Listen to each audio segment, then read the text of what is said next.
So I am always on the hunt for a mid-2017 Apple MacBook Pro, and I was scrolling through eBay and I found a listing with a MacBook Pro for a fairly good price. It was a space gray MacBook Pro in great condition with 129 gigabytes and 8 gigabytes of RAM running macOS Ventura. It was looking great, came with a charger. The only thing wrong with it was that it needed a brand new battery. Now, putting batteries in these 2017 A1708 MacBook Pros is fairly easy. I've done it multiple times, so it shouldn't be an issue for me. So I went ahead and bought it, and I finally got it in. Alright, so here's the box. Let's go ahead and open it up. Okay, so we have absolute non-genuine, I mean, it's an HP, so it is genuine, but not Apple genuine, charger. And then we have the computer in this nice bubble wrap. And it does seem to be in pretty good shape, actually. So here it is. All the keys seem to be working. There isn't any cracks or anything, and it just needs to be cleaned up a little bit. So first impressions with the Space Gray 2017 MacBook Pro is amazing. I mean, there's zero scratches on here. The corners are completely clear of dents and other terrible things. I mean, even the bottom is in perfect shape, and that's typically where all the wear is. Now going on to the charger, it's not an Apple genuine charger, it's an HP charger, but it's black, so it's not going to yellow, over time and turn to crap. It's going to stay like this. This is absolutely perfect, and for only $270, I don't know how you could get better than that. So this Mac runs the latest version of macOS Ventura, which is the second newest macOS as of April 16th, 2024. Now this is a Mac design that many people actually hated. This Mac has the super thin butterfly keyboard, which compared to the 2015 MacBook Pro keyboards, you can see you have a lot more key leverage, and it makes a lot more noise. Actually, this makes a lot more noise. And the funny thing is this 2017, the generation after the 2015, the 2016 and 2017 MacBook Pros are a lot smaller actually than the 13-inch MacBook Pro. As you can tell from the screen height, this one's a little bit taller, although the screen size should be the same 13.3 inch. But down here, this one is actually a lot longer than this one here. And this one is a little bit thicker, of course, as you can see. And we lose all of these ports, and we're only left with two Thunderbolt 3 ports. So here's the Mac all set up. This thing is looking pretty great, and it is running macOS Ventura 13.5.2.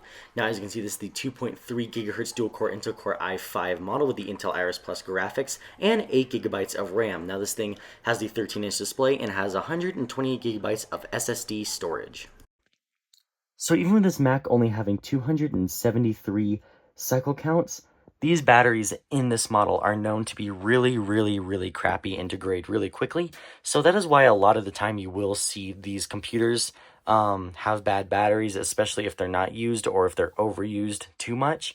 That usually happens when lithium batteries are stored at either 0% all the time, or they're constantly being plugged in, and that will degrade these batteries. Typically, you want to leave them between 40 and 60% charge while you're storing the computer, and that'll keep your lithium battery really healthy.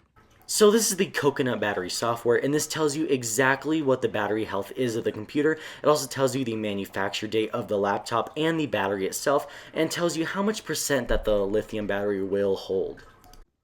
So this Mac was manufactured in 2017, November 13th, of course, and it only holds 59% of its charge. And macOS battery status, for some reason it states that it's good, but it clearly says service recommended, and 59% is not good. So we need to get this battery changed out, because 59% is horrible. Like, I don't even, if I just unplug this, okay, it seems to be holding. But yeah, service recommended 30%. We gotta get rid of this battery, because that's unacceptable. So we are going to go ahead and replace the battery. Now this Mac is held down by 5 screws, and this battery isn't really that hard to change out, but you really do have to be careful. Now all we gotta do is just take a suction cup and this little clip thing, and we can go ahead and remove all the different clips. And as you can see, it is really, really dusty inside of this computer. So we're going to go ahead and give it a clean and brush out all of the dust, and hopefully that'll improve some performance. So after carefully unplugging the trackpad flex cable and all of the other things that hold down this battery, I am able to go under this thing with the battery pry tool and basically just get the battery off of the chassis because it's held down by adhesive. And to get the rest of the adhesive off, I just used a little bit of isopropyl alcohol. And now we can install the new battery with adhesive already on it. All we got to do is just put it down onto the chassis and then line everything back up as to how it should be. And with everything properly reconnected, we can go ahead and open this up, turn it on, and make sure that it's working. And we can see that this Mac holds a 99% full capacity, and this is a 2023 battery that was produced November 6th of 2023. That is a brand new battery, 2023 battery, inside of this computer. So it is ready to go. It has a cycle count of 1. This is the first time this battery has been inside of a computer. So let's go ahead and close this thing back up and go ahead and test it out. So now that this Mac is clean and ready to go, we can go ahead and test it out. Obviously, this thing is looking absolutely amazing. It's all cleaned up, beautiful color. Space gray is one of the best colors released on the Mac. Now, this has that butterfly keyboard, like I said before, and I use this keyboard on a day-to-day basis, and I don't see an issue with it whatsoever. Now, this does have the 2560 by 1600 Retina display, which is on pretty much every single Mac model to this day. It is a wonderful display. Now, this computer does have that Mac App Store, which is the macOS Ventura App Store, and that runs pretty much all of the new versions of pretty much every single app out there. So you can download Adobe Lightroom, Microsoft Word, and all those apps, and have the newest version ready to go. Now, this computer, for being 7 years old, is still pretty quick, and we can go ahead and test that by using Geekbench 6. Now, Geekbench 6 has a baseline of 2500, which is the score of an Intel Core i7 12700, performing the same score. So any score higher than 2500 is absolutely amazing.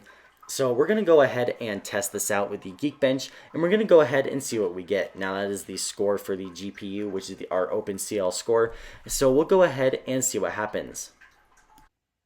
So we finished with a 1209 single core and a 2633 multi-core.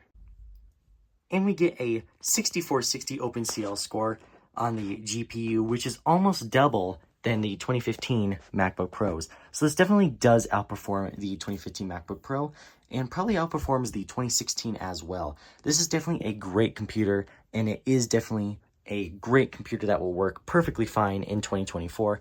It'll get your work done, it'll get school done, it'll get documents done. It'll do pretty much everything you need it to do.